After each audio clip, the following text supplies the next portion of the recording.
Apa yang terjadi di Holy Wing sudah kita pahami semua dan ini menimbulkan dampak yang sangat besar sekali, menimbulkan perdebatan di publik, keramaian bukan hanya di antara para pemilik Holy Wing tetapi juga di antara masyarakat.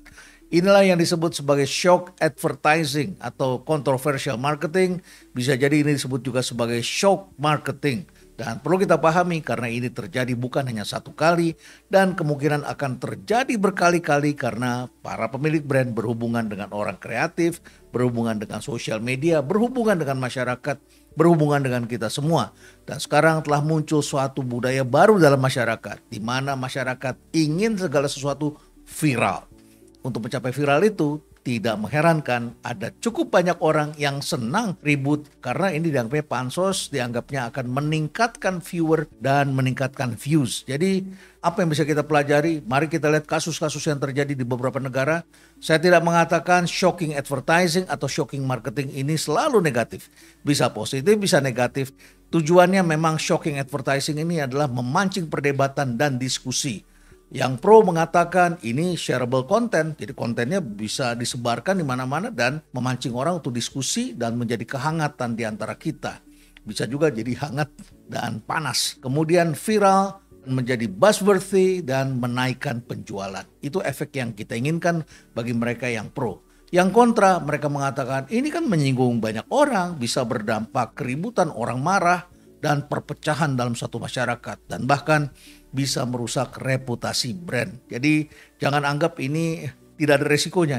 Nah, soal Holy Wing sendiri kasusnya Anda sudah ketahui, tanggal 22 Juni kita ketahui mereka mengupload IG dengan promo alkohol dan kita sudah tahu apa dampaknya, dan setiap hari Kamis diberikan pada orang yang mempunyai nama tertentu dan akhirnya memang benar-benar viral, memancing diskusi, perdebatan, marah, dan memancing juga gerakan untuk akhirnya kemudian mereka menerima konsekuensinya. Apakah ini shocking ads yang mencapai tujuan? Saya tidak tahu, tergantung para pemilik dan mereka yang melakukannya. Tetapi tentu saja mereka tidak berharap bahwa mereka dipenjara dan akhirnya sekarang mereka telah menerima akibatnya. Mari kita lihat kasus-kasus yang terjadi di seluruh dunia. Bulan April 2017, Nivea mengeluarkan sebuah iklan yang memancing perdebatan yaitu Invisible Deodorant yang kemudian viral di Timur Tengah. Nah, iklan ini sendiri sebetulnya disebarkan di seluruh dunia, menggambarkan ada seorang perempuan dengan rambut panjang dan temanya adalah white is purity. Keep it clean, keep it bright, don't let anything ruin it. Jadi di berbagai negara iklan ini tentu saja masuk dalam pikiran kaum muda karena sekarang banyak sekali anak-anak yang senang pakai pemutih. Jadi walaupun kulitnya tidak putih supaya kelihatan lebih glowing begitu pakai pemutih dan sebagainya. Padahal itu juga sebagian berbahaya. Saya tidak tahu bagaimana produk Nivea, ini brand yang kuat, mestinya mereka sangat menjaga, produknya pasti bagus. Tetapi tema white is purity, keep it clean, keep it bright ini menimbulkan kontroversi ketika ditayangkan di Timur Tengah. Karena mereka bertanya, apakah cantik itu memang harus selalu putih? Dan ini menyangkut soal ras, apalagi masyarakatnya tidak semuanya berkulit putih. Netizen di Timur Tengah ini tidak bisa menerima. Dan akibatnya netizen meminta agar perusahaan memecat karyawan di divisi pemasarannya. Jadi itu adalah konsekuensinya yang didapat. Dan kalau Anda ingin mendapatkan kasus yang lebih positif walaupun ini kontroversial, marilah kita tengok pada sepak bola Amerika. Ini adalah American Football yang klubnya disebut NFL. NFL ini menyangkut soal Liga Sepak Bola Amerika, bukan sepak bola yang kita kenal. Jadi mereka bermainnya berbeda dengan kita, bahkan bisa tubrukan dan mereka berbadan besar. Nah, di antara pemain NFL ini ada salah satu jagoannya bernama Kaepernick. Kaepernick ini direkrut dari salah satu sekolah dan kemudian dia berhasil mengangkat klub sepak bola 49ers menjadi juara di Amerika. Tentu saja dia juga mendapatkan penghargaan dari Western Athletic Conference di Amerika Serikat sebagai the best offensive player of the year. Beberapa kali dia mendapatkannya dan tentu saja dia menjadi kebanggaan masyarakat di sana. Tetapi suatu ketika pada tahun 2016 ditenggarai dengan situasi di Amerika di mana polisi Amerika dianggap telah melakukan banyak sekali tindakan-tindakan brutal terhadap masyarakat di luar kulit putih. Dan bahkan telah muncul isu-isu sebelum kasus George Floyd, sudah muncul isu mengenai Black Lives Matter. Nah, di tengah-tengah seperti itu, Kemudian saat dinyanyikan lagu kebangsaan Amerika Serikat, The Star Spangled Banner, apa yang terjadi? Kaepernick memilih untuk berlutut dengan satu kaki. Kelak, cara dia berlutut ini kemudian menjadi trending dan ditiru oleh pemain-pemain sepak bola Amerika lainnya. Dan ini sangat tidak disukai oleh Presiden Donald Trump yang setahun berikutnya kemudian memberikan pidato yang sangat mengejutkan dan menyebutkan kata yang sangat terkenal yang sering dikutip oleh orang yang mengejek Donald Trump. You are fired. Dan apa yang terjadi dengan Kaepernick? Tentu saja para pemilik klub sepak bola NFL ini menjadi sangat takut, apalagi mereka sangat komersial dan kapitalis sejati. Kemudian Kaepernick diberhentikan sebagai pemain NFL. Ini terjadi setelah 200 pemain NFL pada tahun 2017 berlutut mengikuti gerakan yang dilakukan oleh Kaepernick saat dinyanyikan lagu kebangsaan Amerika Serikat. Dan setelah itu Kaepernick dalam beberapa wawancara yang dilakukan oleh stasiun televisi menyebutkan bahwa dia sulit sekali mendapatkan pekerjaan. Berita ini kemudian didengar oleh Nike yang pada tanggal 4 September 2018 kemudian mengambil momentum menayangkan iklan dengan menampilkan wajah Kaepernick. Bahkan Kaepernick kemudian menjadi orang yang mengkampanyekan tentang sesuatu hal baru ini. Dan di situ dikutip kata-kata dari Kaepernick, "Believe in something even if it means sacrificing everything." Nah, iklan ini tentu saja diboikot oleh netizen, terutama adalah para pendukungnya Donald Trump. Tetapi sahamnya ternyata tidak turun, sahamnya naik karena penjualannya naik sekitar 31%. Siapa yang mendukung Kaepernick? Tentu saja adalah para fans dan para atlet beragam bidang di Amerika Serikat yang membeli sepatu Nike untuk diberikan kepada orang-orang yang membutuhkannya, termasuk kepada para homeless. Mereka protes dan mereka kemudian berbelanja dan memberikan dukungan kepada Kaepernick. Ini kontroversial, Kaepernick sampai diberhentikan, tetapi positif bagi masyarakat untuk menciptakan perubahan yang bersifat positif. Mari kita lihat iklan lainnya. Ini dilakukan oleh Pepsi tahun 2017. Dan seperti yang Anda ketahui, Pepsi dan Nike adalah dua brand yang senang dengan tema-tema yang kontroversial. Kali ini kontroversialnya agak sedikit macet karena pada tanggal 4 April 2017, Pepsi mengeluarkan sebuah iklan yang bertema Life for No, yang tujuannya adalah untuk menunjukkan bahwa dia friendly, produknya friendly terhadap para milenial dan Pepsi layak digunakan sebagai social activity. Jadi kalau ada suatu kejadian atau Anda sedang berkumpul apa saja lah termasuk demo, maka Pepsi bisa tampil di sana. Dan kemudian digunakanlah artis yang sedang populer saat itu, yaitu Kendall Jenner. Seorang milenial yang sedang sangat populer, ditampilkan dia sedang melakukan sebuah kegiatan photoshoot di suatu tempat. Kemudian dia keluar bergabung dengan para demonstran yang sedang ditekan oleh polisi. Nah, dalam situasi seperti itu ditunjukkan Kendall Jenner kemudian memberikan Pepsi kepada polisi. Tujuannya adalah untuk menunjukkan bahwa milenial ini dengan menggunakan Pepsi bisa menciptakan suasana yang fun dan socially relevant. Tapi apa yang terjadi? Netizen rupanya berpandangan lain. Netizen beranggapan bahwa Pepsi ini telah memanfaatkan suatu ketegangan, memanfaatkan penindasan yang dilakukan oleh para polisi ini kepada orang kulit-kulit hitam untuk kegiatan komersial. Amarah muncul di mana-mana, sehingga dengan demikian Pepsi terpaksa mencabut iklan yang telah dibuatkan mahal itu dalam tempo 48 jam. Bahkan Kendall Jenner sendiri merasa tidak nyaman hidupnya sampai kemudian melakukan permintaan maaf sambil nangis-nangis. Dia tampil di acara Keeping Up with Kardashian Family. Jadi Kardashian ini memanfaatkan juga sehingga kemudian akhirnya Kendall Jenner muncul di sana sambil nangis-nangis dan minta maaf. Semua orang tentu saja senang untuk memanfaatkan atau mengambil manfaat dari suatu kejadian yang tentu saja dari sesuatu yang bersifat shocking. Kita lihat lagi yang juga menurut saya agak keterlaluan ini. Tapi di negaranya sendiri tidak masalah. Ini terjadi di Tiongkok menyangkut sebuah produk yaitu produk laundry detergent.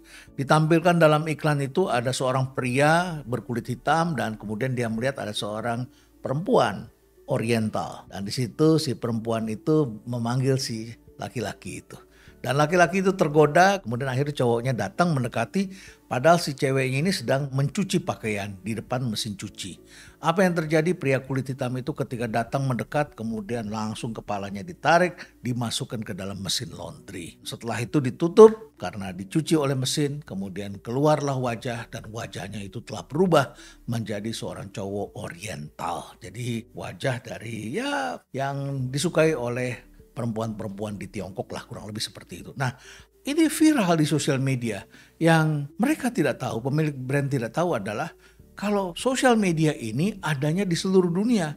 Mau itu Tiongkok, Prancis, mau itu di Iceland, mau itu di Kutub Utara, semua orang bisa membacanya dan dianggapnya sebagai produk global hari ini. Kita hidup dalam peradaban global, dan karena muncul di sosial media, maka timbullah kontroversial di berbagai negara. Karena kontroversi dan ini menimbulkan shocking dan banyak pertanyaan. Tapi tentu saja Kyobi, pemilik merek dari deterjen ini, tidak peduli karena produknya tidak ada di luar negeri, hanya ada di Tiongkok. Dan setelah viral seperti itu, PR-nya mengatakan bahwa ini semua karena masyarakatnya overreacted dan media luar negeri terlalu sensitif. Tidak terlalu besar dampaknya, tetapi tentu saja kalau dia muncul ke dunia internasional pasti akan ditentang. Ada sedikit yang agak abu-abu, ini dilakukan oleh Gillette yang pada tanggal 14 Januari, belum lama di awal pandemi itu tahun 2019. Nah, Gillette itu mengeluarkan iklan dengan hashtagnya adalah The Best Man Can Be. Temanya sebetulnya menarik, temanya adalah ingin mengangkat suatu budaya atau cara dalam masyarakat bahwa laki-laki itu jangan selalu diidentikan dengan orang yang selalu ingin melakukan kegiatan pelecehan seksual. Kalau lihat perempuan itu selalu birahinya naik, ingin merusak dan lain sebagainya. Tema ini kemudian dibangun oleh Gillette dengan tema The Best Man Can Be.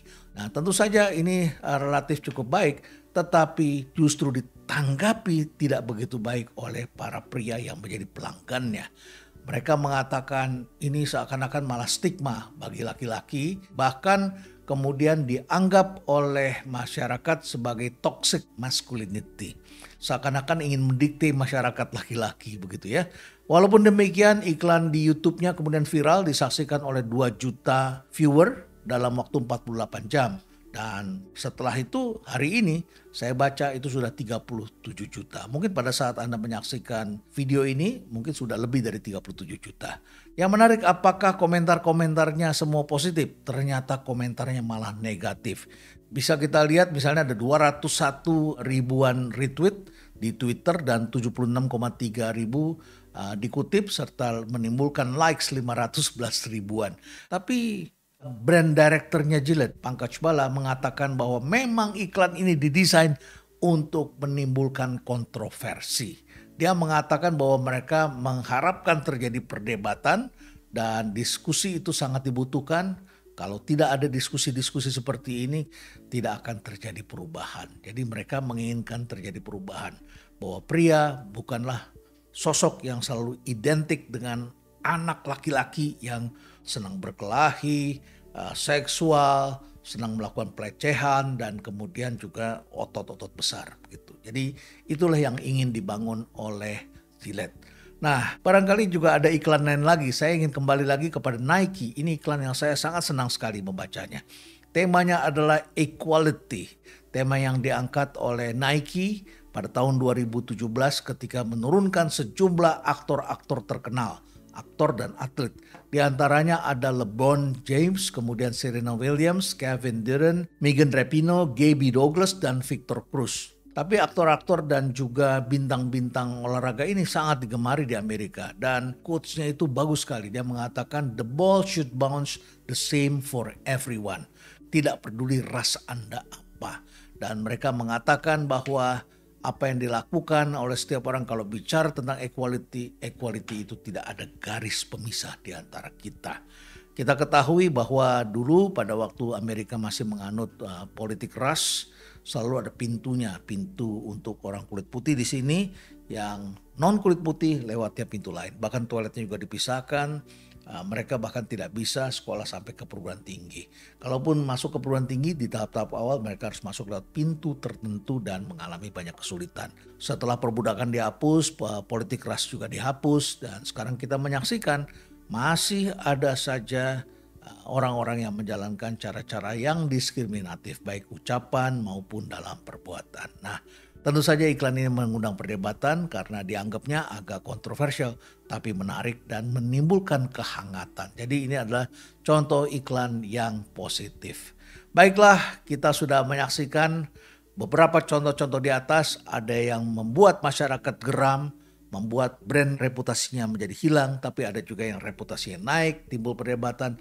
Ada yang memang dirancang untuk menimbulkan perdebatan dan kemudian brandnya menjadi naik. Tapi apa artinya kalau Anda melakukan ini shocking, kemudian direktur kreatifnya dipecat, ditangkap, bahkan sejumlah eksekutif juga ditangkap polisi, masuk penjara. Walaupun cuma beberapa hari, kalau Anda biasa tidur di kasur yang empuk, maka di penjara itu tentu saja sangat tidak enak. Apakah artinya menimbulkan perdebatan, salesnya naik sesaat, tapi Anda masuk penjara dan setelah itu brand yang dibangun itu kemudian ditutup. Walaupun kemudian Anda mengatakan ya ditutup sementara, nanti bisa dibuka lagi dengan nama yang lain begitu ya. Nah katakanlah dari Hollywood jadi Hollywood atau apalah begitu, bisa saja terjadi, izin bisa ditutup, bisa dibuka kembali, orang bisa merubah konsep dan sebagainya. Tapi tujuan untuk melakukan shocking advertising adalah agar brand itu dibicarakan dan kemudian mencapai peningkatan dan mencapai reputasi yang baik. Sedangkan sekarang brandnya hilang. Jadi inilah pertanyaan-pertanyaan yang harus dijawab oleh kita semua ketika akan melakukan shock advertising atau shock marketing. Apa capaian yang diinginkan? Yang kedua, apakah Anda sudah melakukan riset sebelumnya? Sehingga dampak yang sensitif ini tidak hanya merugikan Anda, tetapi juga ini kan bisa merugikan masyarakat yang menjadi terpecah-pecah. Orang yang tidak bersalah kemudian menjadi korban. Lihat apa yang terjadi di India hari ini. Sehingga kemudian orang-orang tidak bersalah yang ikut-ikutan bahkan sampai menjadi korban. Kemudian tentu saja perlu pertanyaan lagi berikutnya. Apakah sudah dipahami betul konsekuensi-konsekuensinya baik positif maupun negatif? Dan yang terakhir, karena shocking, tentu saja kita perlu memberitahu kepada owner. Apakah owner tahu tentang hal ini? Seringkali ini dilakukan demi kecepatan dan di zaman sosial media ini Anda bisa menempatkan apa saja, baik kata-kata, gambar, video di hadapan publik. Tapi konsekuensinya itu begitu cepat. Apakah owner Anda sudah tahu? Tentu saja owner sebaiknya tahu apa yang terjadi di bawah. Karena ini telah menjadi budaya dalam masyarakat, semua orang ingin viral, semua orang ingin membuat kontennya dibicarakan, semua orang diberikan target, maka tidak tertutup kemungkinan hal-hal yang bersifat shocking ini masih akan terjadi dalam waktu dekat.